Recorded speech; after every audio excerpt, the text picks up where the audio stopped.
नशा किताबों की करो, शिक्षा भी मिलेगी और कामयाबी भी। हेलो दोस्तों, आपका स्वागत है आपके YouTube channel Gurukul study hub में। मुझे उम्मीद है कि यह वीडियो आपको ज़रूर पसंद आएगा। यदि वीडियो पसंद आए तो चैनल को सब्सक्राइब करें तथा बेल आइकन को दबाएं और ज़्यादा से ज़्यादा शेयर करें और अपने दोस्तों के पास ज़्यादा शेयर करें ताकि सभी को इस वीडियो से लाभ मिल सके। दोस्तों, लॉकडाउन की विकट परिस्थिति में आपका एक ही माध्यम ऑनलाइन स्टडी करना है, जिससे अपनी सेशन को बचा सकते हैं। दूसरा कोई उपाय नहीं है। इसलिए आप ज़्यादा से ज़्यादा स्टडी करें और टाइम मेकअप करें और मन से पढ़ें। चलिए दोस्तों, तो इस वीडियो में हिंदी व्याकरण की शुरुआती स्टेप से हम शुरू करते हैं। व्याकरण किसे कहते हैं? दोस्तों, व्याकरण किसे कहते हैं तो देखिए, आपके सामने है क्वेश्चन और आंसर। व्याकरण वह विद्या है जिसे हमें शुद्ध शुद्ध पढ़ना, लिखना एवं बोलना आता है, उसे व्याकरण कहते हैं। दोस्तों, व्याकरण वह विद्या है जिसे हमें शुद्ध शुद्ध पढ़ना, लिखना एवं बोलना आता है, उसे व्याकरण कहते हैं। अब नेक्स्ट क्वेश्चन है, वर्ण किसे कहते हैं? तो वर्ण उस मूल ध्वनि को कहते हैं जिसके खंड या टुकड़े नहीं किए जा सकते हैं। वर्ण उस मूल ध्वनि को कहते हैं जिसके खंड या टुकड़े नहीं किए जा सकते हैं। जैसे अ, ई और ख हलंत, ग हलंत यानी आधा ख है। अ का उच्चारण उसमें नहीं है। ख बोलेंगे तो ख में अ का उच्चारण नहीं है, ख। ठीक है दोस्तों, तो अ एक वर्ण है जिसमें दूसरा कोई वर्ण नहीं है। अ जैसे हम क बोलते हैं तो क में अ आ रहा है, तो क में अ आ गया तो वह वर्ण नहीं हुआ। वर्ण का मतलब होता है कि उसको खंडित नहीं किया जा सके, अलग अलग नहीं किया जा सके। चलिए दोस्तों, अब नेक्स्ट टॉपिक देखते हैं। वर्णों के समूह को वर्णमाला कहते हैं। वर्णमाला किसे कहते हैं? तो वर्णों के समूह को वर्णमाला कहते हैं। हिंदी में 48 वर्ण हैं। दोस्तों, हिंदी में 48 वर्ण है। याद रखिएगा, बहुत इंपॉर्टेंट टॉपिक है और यह सब बार बार परीक्षा में पूछा जाता है। चलिए उसके बाद देखते हैं वर्ण के कितने प्रकार होते हैं। ध्यान से देखिए, वर्ण के कितने प्रकार होते हैं। तो वर्ण के 2 प्रकार होते हैं। आपके सामने है, वर्ण के 2 प्रकार होते हैं। एक में स्वर वर्ण, जिसको भावेल बोलते हैं इंग्लिश में। स्वर वर्ण, स्वर किसे कहते हैं? तो स्वर वर्ण किसे कहते हैं? आंसर हो जाएगा, स्वर उन वर्णों को कहते हैं जिनका उच्चारण बिना किसी दूसरे वर्ण की सहायता से होती है। स्वर उन वर्णों को कहते हैं जिनका उच्चारण बिना किसी दूसरे वर्ण की सहायता से होती है। जैसे अ, आ, ई, इसमें दूसरा कोई वर्ण नहीं है। देखिए ध्यान से देखिए, अ कह रहे हैं तो इसमें कोई दूसरा वर्ण नहीं है। अगर यहीं पे हम ख, ग, च कहते तो इसमें अ का उच्चारण है क के साथ, तो यह स्वर नहीं होगा। स्वर्ण में सिंगल यानी बिना किसी दूसरे वर्ण की सहायता से ली जाती है, उसी को हम स्वर वर्ण कहते हैं। स्वर वर्ण के उच्चारण में कंठ तालु का उपयोग होता है, जीभ होठ का नहीं। याद रखिएगा, स्वर्ण वर्ण के उच्चारण में कंठ तालु का उपयोग होता है, जीभ और होठ का नहीं। अब देखते हैं आगे।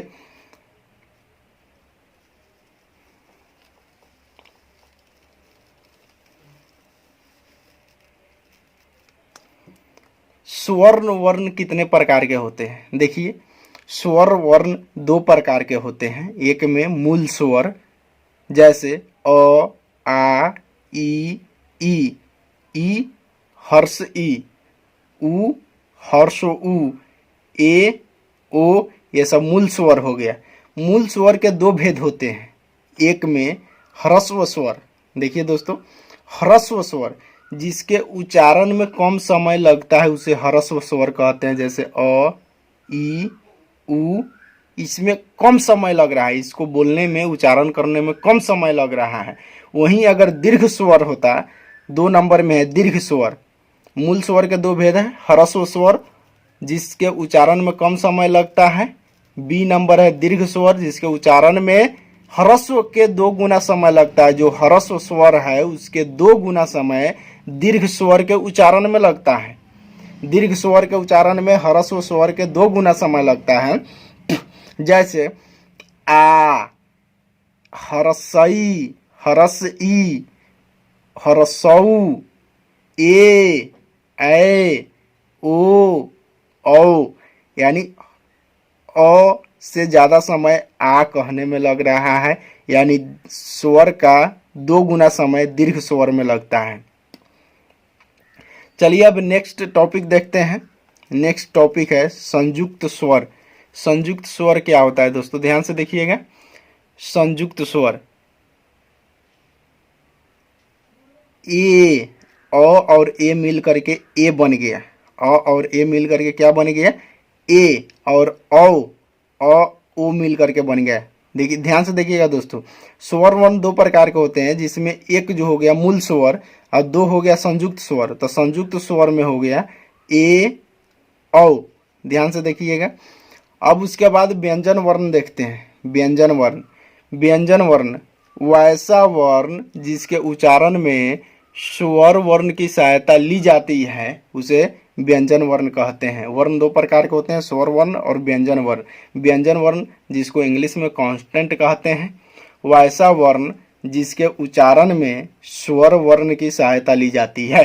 वैसा वर्ण जिसके उच्चारण में स्वर वर्ण की सहायता ली जाती है। जैसे क, ध्यान से देखिएगा। क अगर हम कहते हैं, यहाँ ध्यान से देखिएगा, अगर हम क कहते हैं तो क में अ का उच्चारण आ रहा है, जबकि अ जो है स्वर वर्ण है। अ क्या है, स्वर वर्ण है, इसलिए क के उच्चारण में अ आया, क। देखिए ध्यान से, इसलिए व्यंजन वर्ण वैसा वर्ण जिसके उच्चारण में स्वर वर्ण की सहायता ली जाती है उसे व्यंजन वर्ण कहते हैं। उसी तरह ख, अ का उच्चारण आया, ग में अ का उच्चारण आ रहा है, तो यह सब व्यंजन वर्ण हो जाएगा। च, छ, त, थ, द इत्यादि, ये सब व्यंजन वर्ण हो गया। चलिए अब नेक्स्ट देखते हैं। व्यंजन वर्ण के 3 भेद होते हैं दोस्तों। व्यंजन वर्ण के कितने भेद होते हैं, 3 भेद होते हैं। एक में हो जाएगा स्पर्श व्यंजन वर्ण, जो कवर्ग, चवर्ग, तवर्ग, टवर्ग और पवर्ग है, ये सब स्पर्श व्यंजन वर्ण है। 2 नंबर में हो जाएगा अंतस्थ। अंतस्थ व्यंजन वर्ण हो जाएगा, जैसे य, र, ल, व को अंतस्थ व्यंजन वर्ण कहते हैं। अंतस्थ व्यंजन वर्ण कहते हैं य, र, ल, व को।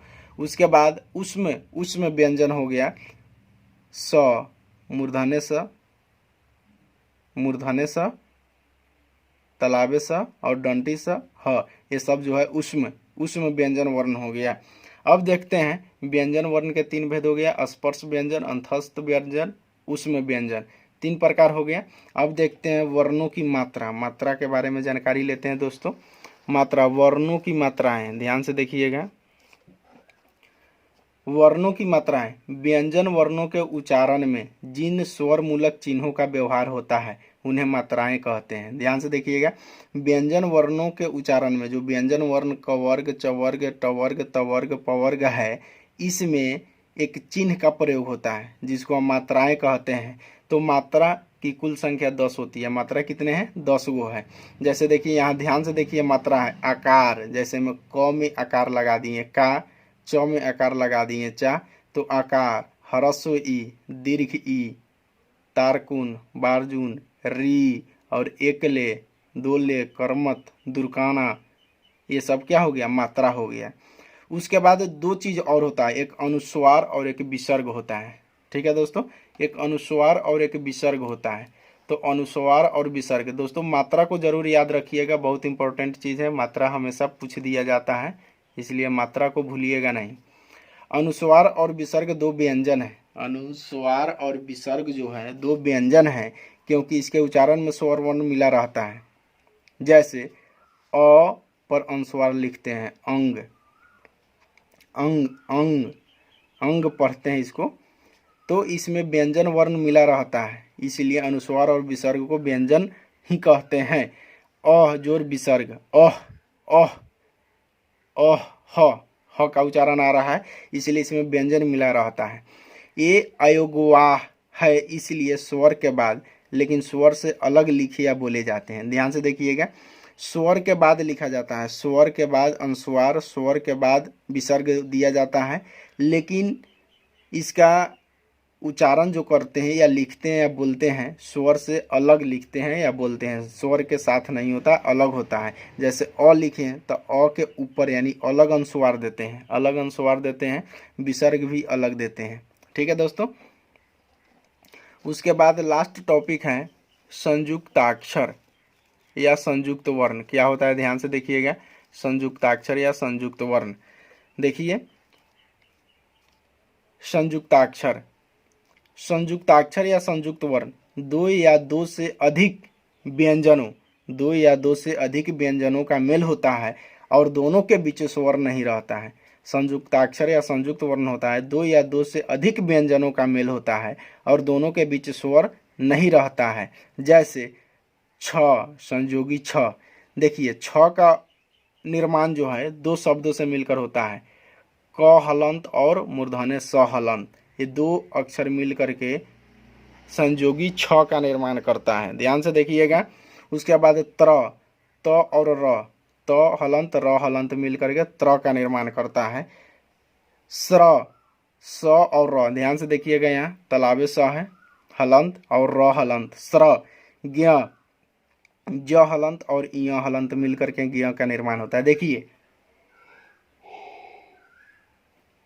छ, त्र, स्र और ज्ञ, ये चार ही संयुक्ताक्षर हैं, चार वर्ण को ही संयुक्ताक्षर कहते हैं, हिंदी में संयुक्त वर्ण कहते हैं। ये चार ही वर्ण हैं जिसको हिंदी में हम संयुक्त वर्ण कहते हैं। और यह जो है वर्ण दो या दो से अधिक शब्दों से मिलकर बना होता है, दो शब्दों से मिलकर बना होता है, इसलिए संयुक्ताक्षर या संयुक्त वर्ण है। ध्यान से देखिए।